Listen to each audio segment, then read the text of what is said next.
Hi children, good morning. Now let us come to the topic of today's video. That is chapter 3, Ashraf's invention. Children, have you ever heard about inventions? In this chapter, we are going to learn about Ashraf's invention. But this invention of Ashraf is different from all the inventions of Edison and Graham Bell. So children, get ready for. Now open your books, children. Chapter 3, page number 42. Now children, let's read the story about a boy named Ashraf who loved to invent things. His imagination is always overflowing with scientific ideas. He had a habit of attempting one experiment after other. But every time he failed in his attempts. But he never stopped doing experiments. Every time he would get new ideas to do new experiments. Let us read the story to find out whether he is successful in his new adventure or not. The day began like any other day. Except for one thing, Ashraf was in a hurry. He rushed to eat breakfast, he rushed to pick up his school bag, and he rushed to get on the bus for school. So children, the day begins with the daily routine of Ashraf. Like any other day, he had his breakfast, picked up his school bag and boarded the bus. But this day, he did all these things in a hurry, as if he wanted to reach school in a blink of an eye. Everything else was happening slowly. He noticed that Ada, the bus driver's foot, barely touched the pedal. Ada was determined to take her time this morning.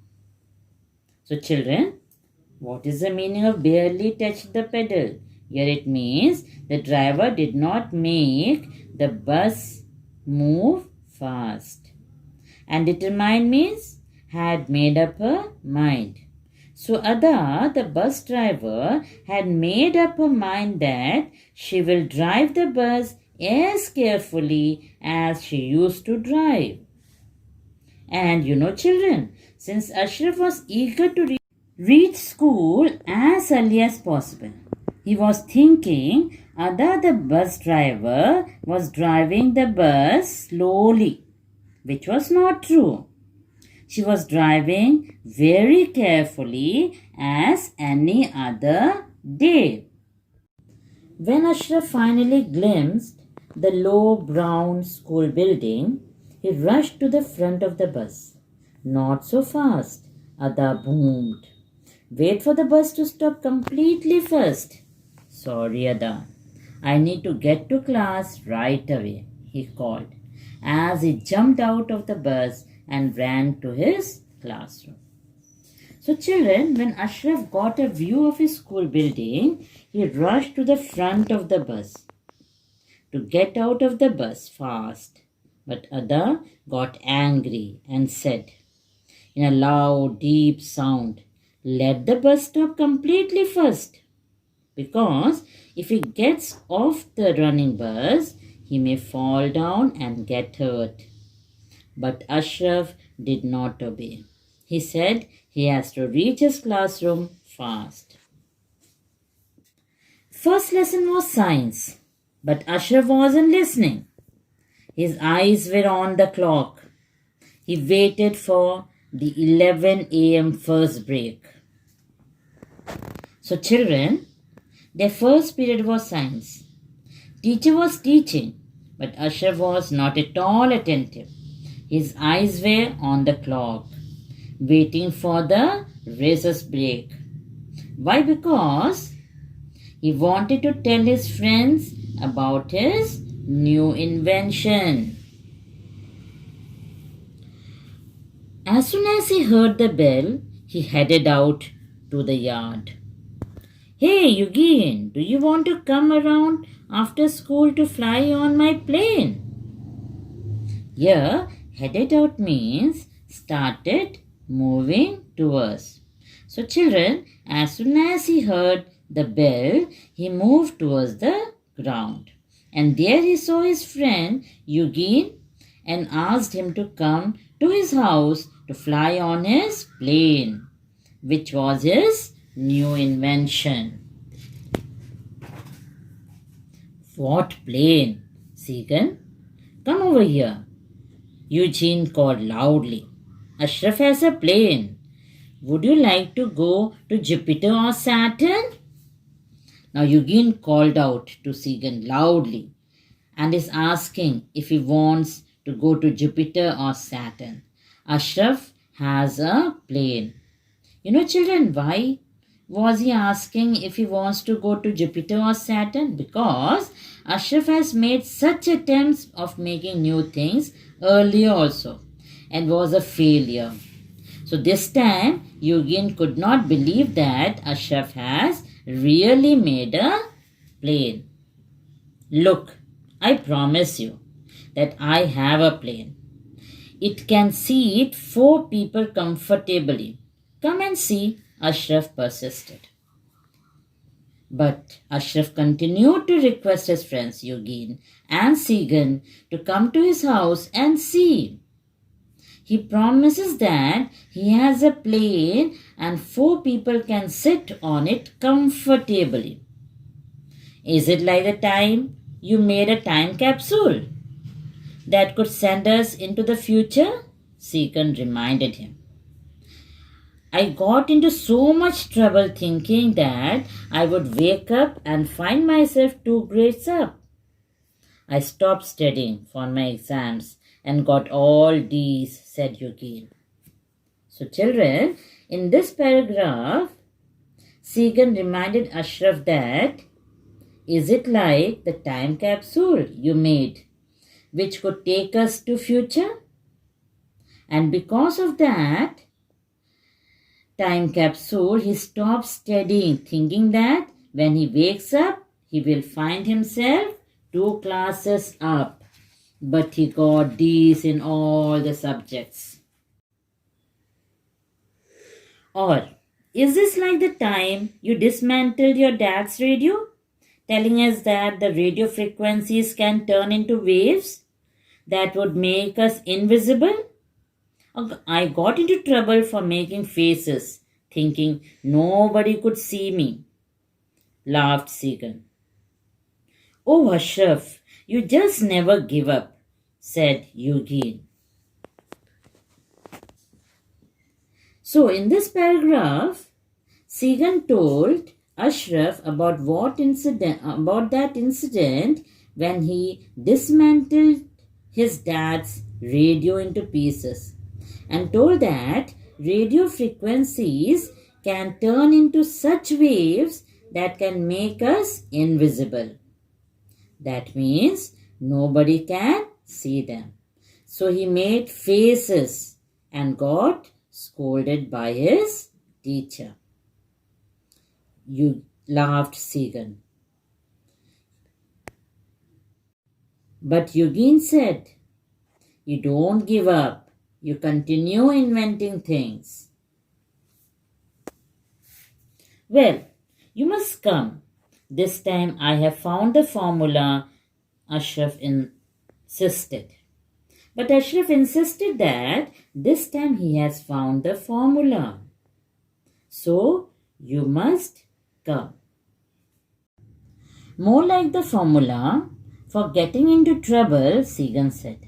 But I will come just for your mom's delicious chocolate cake. Did you mention chocolate? I am in, Eugene shouted. But Segan said, more formula to get into trouble. But he said he will come only to eat delicious chocolate cake being made by Ashraf's mother. Then Eugene also agreed to go and eat chocolate cakes made by Ashraf's mom. Although both of them were aware that this time also Ashraf's science invention could get them into trouble. But still they supported their friend and agreed to go to his house only to eat his mother's delicious chocolate cake. The friends walked towards the playground to join the rest of the class huddled in conversation. So the three friends moved towards the ground to talk, where a group of children were already discussing some secrets, as you do in recess break. These three friends also joined them. Here comes the three musketeers. I wonder what new adventure they are cooking this time, Simon declared. Just ignore him, Ashraf said, and don't tell him about this evening. As these three friends joined their group, Simon called out. Now this time, which size experiment they are planning secretly. Means everyone knows these three are very good friends. But Ashraf never wanted them to know about his invention. Simon, are you coming to see Ashraf's new flying saucer? We can all book where we want to go. I think I like the air in Lagos and the sand in Cano. It's really pretty this time of year, Segan called out. Segan called out to other children that this time he has made a flying saucer or a plane. If anyone wants to fly on that can go to his house in the evening. The air in Lagos is very nice and the sand in Cano is very pretty in this time of the year. Why did you have to go to do that? Ashraf stormed off, clearly upset. Ashraf did not like Segan saying their secret to other friends. So Ashraf stormed off, means Ashraf moved out of that place, becoming upset. I'm sorry, but so many of your inventions and experiments haven't worked out, Segan said, as he ran after Ashraf. I thought we were friends. You're supposed to support me no matter what, Ashraf muttered, still angry.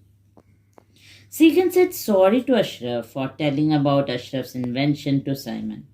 But, he said, many of your experiments haven't worked out. But Ashraf muttered, said in a very low voice that you two are my best friends and you must support me no matter what comes in our way, whether he succeeds or not. Look, I will be there all right, Segan replied as they made their way back to the classroom. Ashraf was secretly delighted that his friends had decided to give him another chance. The rest of the day flew by. Segan agreed to support Ashraf as they were back to the class. Hearing this, Ashraf was so happy that his friends had given him another chance. Soon it was time to get on the bus for home. As soon as the bus stopped in front of his house, Ashraf raced inside.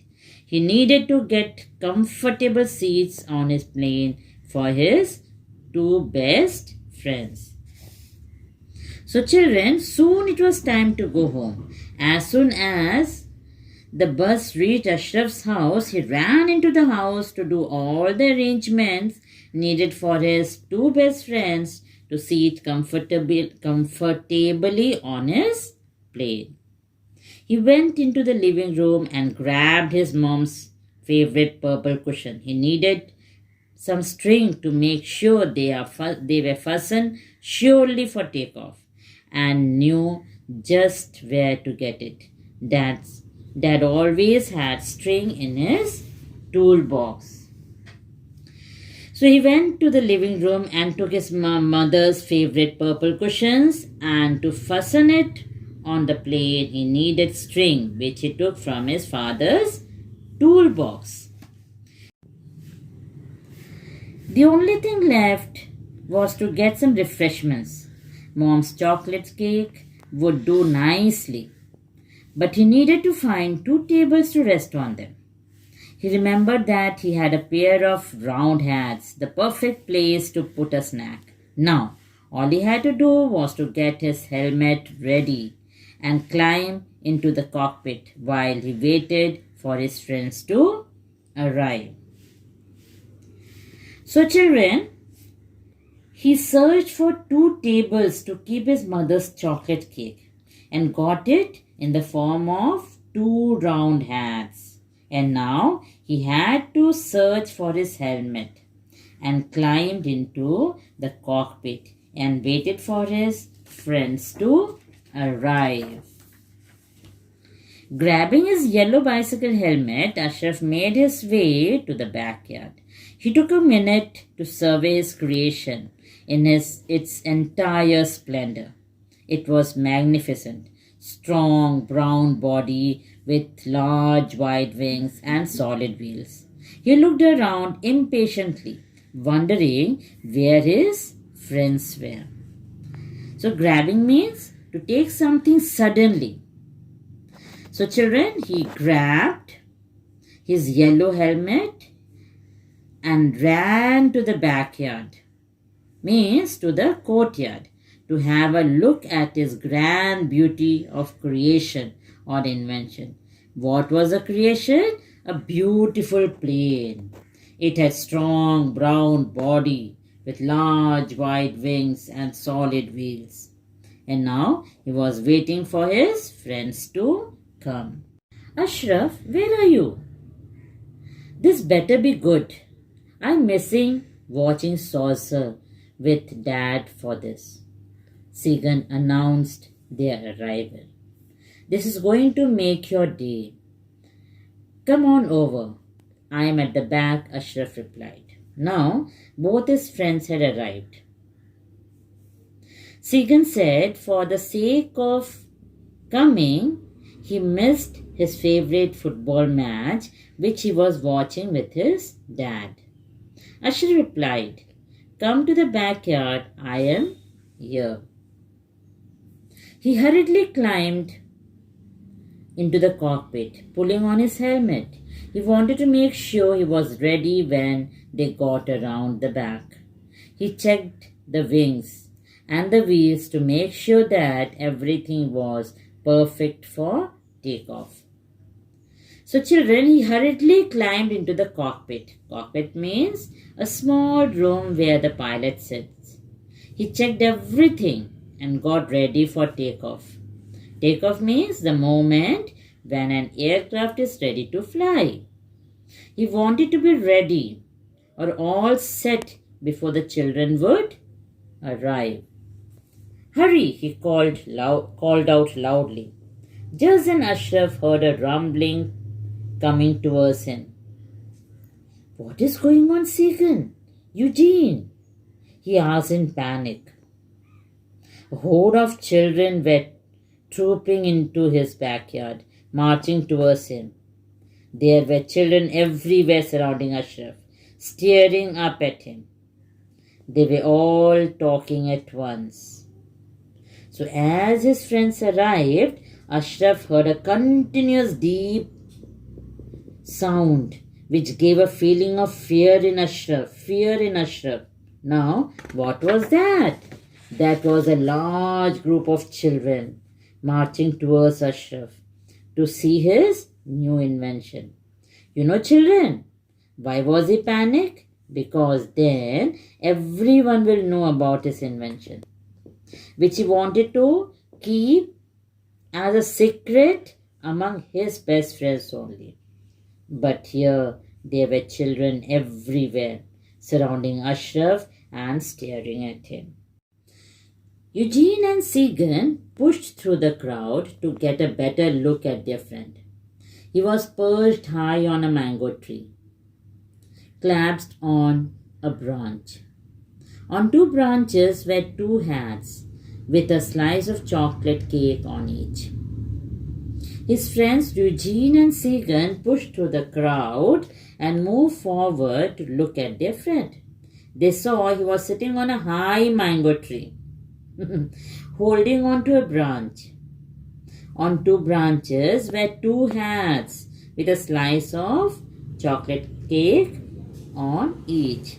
So Ashraf's plane of flying saucer was actually a mango tree. Some flying saucer, the children muttered.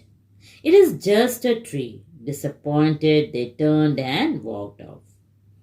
So all the children who came to see a flying saucer got disappointed and walked back home. Say, it's just a tree. Ashraf sat glumly in his imaginary cockpit. You shouldn't have told everyone. Now I can't go back to school. Not ever, he stated dramatically. Eugene and Segan scrambled up the tree and sat beside him. Look, Ashraf, I like all your harebrained ideas. And one day you might build all these things for real. Segan encouraged him. For now, we will help you, but you will need much more than a tree to get to space.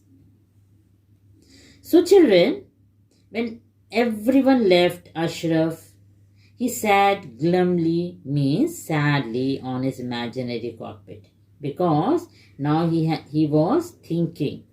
When he will go back to school, everyone will make fun of him and say, again you failed in your attempt of making an invention. So now children, Segan encouraged Ashraf saying, he liked all his crazy ideas, all his stupid ideas that were likely to fail. But one day you will build all these things in reality. You two are great, Ashraf said, hugging them. We can look up inventions in my science book. And maybe we can start small, like how to boil an egg using heat from the sun, Eugene supported. So this made Ashraf feel nice and he hugged both his friends. Then Eugene continued, we can do some science book inventions like boiling an egg using the heat of the sun. Hey, steady on, or we will all fall off the tree, Eugene warned. And then Ashraf, you would have to invent an instant parachute to save us.